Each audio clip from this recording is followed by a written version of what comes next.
ठाणे प्रसिद्धी म्हणायला गेलात तर तुझे हजारही न करे हे जे गाणं आहे त्या गाण्यापासून चांगली प्रसिद्धी मिळाली.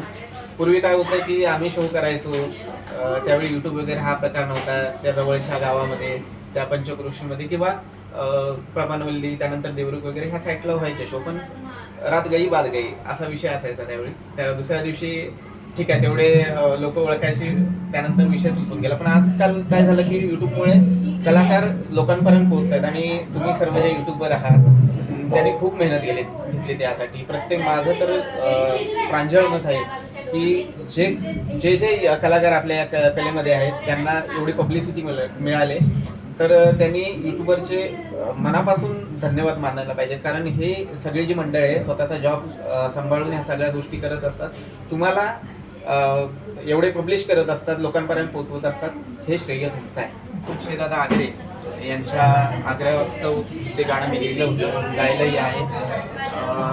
आणि एक गोष्ट सांगू इच्छितो की एक वन टेकमध्ये मी गाणं गाऊन आलेलो आहे. गावी आमचे गणेशदादा नागवेकर आहेत, त्यांनी नंतर तो मिक्सिंग वगैरे हा प्रकार केलेला आहे. पण खूप छान त्यांनी करून दिलं आहे.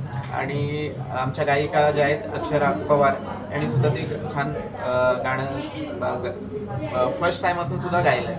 आणि अक्षयदादांचे तर एवढे आभार मानेल की आमच्या बाजूच्या गावातले आहेत आणि त्यांनी खूप इनिशिएटिव्ह घेतला या गोष्टीसाठी.